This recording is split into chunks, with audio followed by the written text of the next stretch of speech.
Hola niños y niñas de cuarto año básico, les cuento que el día de hoy vamos a trabajar en el material de aprendizaje número 3 correspondiente a la asignatura de Ciencias Naturales.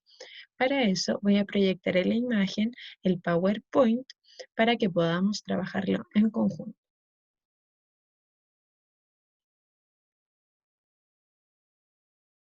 Bien, ¿qué fue lo último que aprendimos? Aprendimos a distinguir los componentes de un ecosistema y aprendimos a comparar ecosistemas de nuestro país. ¿Cuáles son los objetivos planteados para hoy? El objetivo es uno, pero que se divide en dos. Entonces, este objetivo consiste en comparar adaptaciones de los seres vivos, ¿sí? Pero nos vamos a dividir en adaptaciones estructurales y conductuales de los animales y en adaptaciones estructurales y conductuales de las plantas. Bien, vamos a partir con una actividad. Los invito a observar con atención las fotografías que aparecen, ¿cierto?, en esta diapositiva y a responder las preguntas que aparecen en los cuadritos. Si se fijan, aparecen tres imágenes de tres aves distintas. El primero es un colibrí, el segundo es un águila y el tercero es un patito. ¿Ok? Si se fijan, todos tienen, ¿cierto?, sus propias características estructurales, es decir, en su cuerpo, ¿cierto? Pero que ahora vamos a ir trabajando. Bien, adaptaciones estructurales y conductuales de los animales. Vamos a partir con los animales y luego vamos a trabajar las adaptaciones estructurales y conductuales de las plantas. Bien. Entonces, como pudieron ver en las fotografías anteriores, aparecían, ¿cierto?, tres aves distintas, un colibrí, un águila y un patito. Entonces, si se fijaron, el pico del colibrí era muy distinto al del águila y al del patito. Entonces, ahora vamos a trabajar las adaptaciones estructurales, ¿cierto?, de los animales, no solo de las aves, sino que también de otros animales. Entonces, vamos a comenzar. El primer ejemplo, como vimos en las fotografías anteriores, era el colibrí, ¿cierto? Que tiene un pico largo y delgado. Este pico le permite al colibrí, ¿cierto?, alimentarse del néctar de las flores, ¿ok? Pero no es suficiente con eso. También se alimenta de insectos pequeños que aportan proteína a su alimentación, ¿ok? Después vimos como ejemplo el águila, ¿cierto? Que tienen patas grandes y garras grandes también, em, que le permiten cazar, ¿cierto? Y sujetar muy bien a la presa, ¿ok? El pico del águila es distinto al del colibrí, es curvo, corto y muy firme, ¿sí? Que le permite desgarrar la carne, es su alimento, ¿ok? El tercer ejemplo era el patito, ¿sí? Los patos tienen sus dedos unidos por una membrana, ¿ok? Esto permite, ¿cierto?, que se les facilite nadar, ¿ya? Y su pico es muy distinto al del colibrí y al del águila, ya que es plano. Entonces, cuando el pato agarra su presa, le permite filtrar, es decir, botar el agua, ¿cierto? Pero retener a la presa em, y sus sustancias alimenticias. Bien, ahora vamos a trabajar las adaptaciones estructurales de otros animales, ¿ok? Que les permiten adaptarse al medio en el que viven. Vamos a partir por los animales carnívoros, que tienen unos colmillos muy grandes y desarrollados, ¿cierto? Que permiten desgarrar la carne de sus presas y además tienen muelas que les permiten triturar los huesos de sus presas, ¿ya? Porque recordemos que los animales carnívoros se alimentan de carne, ¿ok?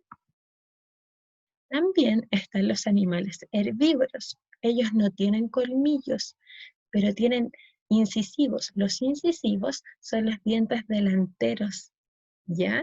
Que le permiten cortar sus alimentos. También tienen molares planos que les permiten moler muy bien los vegetales que ellos consumen. Bien, hay otros animales, como por ejemplo el lobo marino o la foca, que viven en la Antártica chilena, que es un lugar muy frío. Entonces, ellos tienen que tener algunas características que le permitan vivir, ¿cierto?, en este medio. ¿Ok? Entonces, ellos tienen un denso pelaje y una gruesa capa de grasa bajo la piel. Actúa como un impermeabilizante. Esto quiere decir que no sienten este frío, ¿cierto?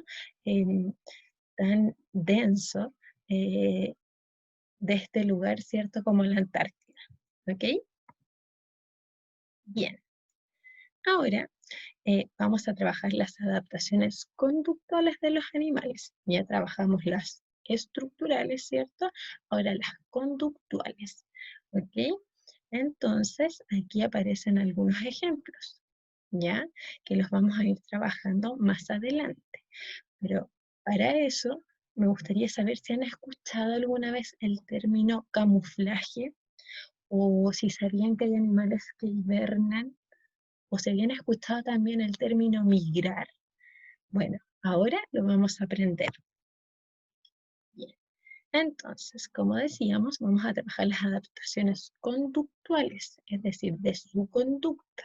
Las estructurales, ¿cierto?, tienen que ver con sus características propias de su cuerpo, pero las adaptaciones conductuales tienen que ver con su conducta. Bien, hay animales, ¿cierto?, que tienen su cubierta corporal ya adaptada para el camuflaje, ¿ya? Es decir, que presentan gran similitud, es decir, se parecen mucho, por ejemplo, a las hojas o a las ramas del medio. Por ejemplo, aquí tenemos un palote. El palote es muy fácil de confundir con una rama.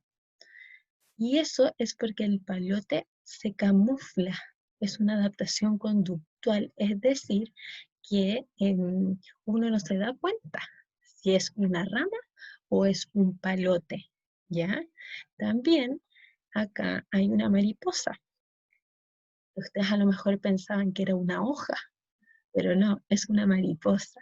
Las mariposas, no todas, pero algunas también se pueden camuflar y parecen, ¿cierto?, en este caso, una hoja, que podría ser de una planta o de un árbol.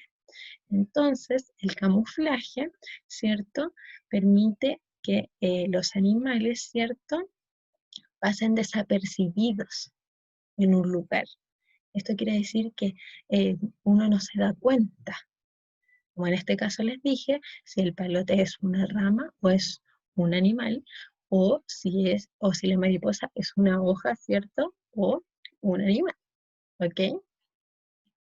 Bien, también está el término hibernar. ¿Lo han escuchado?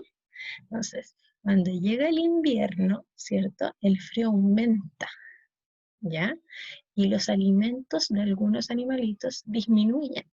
Entonces, hay muchos animales que hibernan. ¿Qué hacen ellos? Primero comen mucho, ¿ya? Para así aumentar su capa de grasa, ¿ya? Y tener reservas energéticas que le permiten protegerse del frío, ¿ya? También pueden reducir su temperatura corporal, ¿ok? Y, ¿cierto? Hay varios animales que hibernan, es decir, que se duermen por un tiempo, ¿ya? Para aguantar, ¿cierto? El frío del invierno u otras situaciones, ¿cierto? Y por ejemplo, tenemos al oso que hiberna, también este de acá es un monito de monte, ¿ok? También otro ejemplo son los erizos de tierra, también hibernan, y las tortugas también hibernan, ¿ya? Otra adaptación conductual de algunos animales es que migran. ¿Qué quiere decir esto? que se desplazan, ¿cierto?, hacia determinadas zonas, ¿ok? ¿Y para qué? A veces es para no morir a causa del frío, o por alimento, o buscando hembras para poder reproducirse, ¿ya? Pero hay varios animales que migran, por ejemplo, las aves migran, las mariposas también, ¿ya? Bien, ahora terminamos, ¿cierto?, con las adaptaciones estructurales y conductuales de los animales. ¿Ya? Y ahora vamos a trabajar las adaptaciones conductuales de las plantas. Ok. En los bosques podemos encontrar una gran variedad de plantas, árboles, arbustos, hierbas, etcétera. ¿Ya? Las plantas pequeñas, como las que se muestran aquí, ¿ya? Em, Están adaptadas para vivir a la sombra. ¿Ok? Es por ello que tienen grandes hojas que le permiten, ¿cierto?, captar los rayos solares, ¿cierto?, que le permiten producir la fotosíntesis también. ¿Ok? También en el desierto encontramos unas plantas que se llaman cactus, ¿ya? Tienen raíces largas que les permiten absorber el agua que acumulan en sus gruesos tallos, ¿ok? Porque recuerden que en el desierto casi no llueve. Entonces, cuando llueve, los cactus tienen estas raíces largas que le permiten absorber muy bien el agua, ¿cierto? Y la acumulan y la mantienen, ¿cierto?, en sus gruesos tallos, ¿ya? También ellas tienen espinas, ¿ok? Que evitan la transpiración y la pérdida de agua. Bien, a investigar. Ahora es tu turno. Averigua por qué algunas plantas cierran sus pétalos al anochecer. Describe esta adaptación e indica si corresponde a una estructural o conductual. Entonces, ustedes deben averiguar por qué las plantas cierran sus pétalos al anochecer e indicar si corresponde a una adaptación estructural, es decir, ¿cierto?, de sus características, o conductual, de su conducta. ¿Ok? Entonces, aquí pueden insertar, ¿cierto?, una imagen de estas plantas o un dibujo. Y además pueden escribir si corresponde a una adaptación estructural o conductual. Y ustedes lo guardan como material para ustedes, ¿ok? Y en la próxima clase online, tal vez nosotros lo podríamos, que va a ser nuestra primera clase online, nosotros podríamos compartir, ¿cierto?, lo que ustedes investigaran o averiguaran. Finalmente, como cada vez que se envía un material de aprendizaje, los invito a desarrollar esta autoevaluación para que también la guarden y cuando volvamos al colegio podamos compartir sus apreciaciones. Bien, espero que estén todos muy bien. Les mando un beso a cada uno, un abrazo apretado y nos vemos muy pronto. Estoy muy ansiosa de verlos en las clases online que se aproximan de matemáticas y de ciencias. Así que nos vemos pronto. Chao.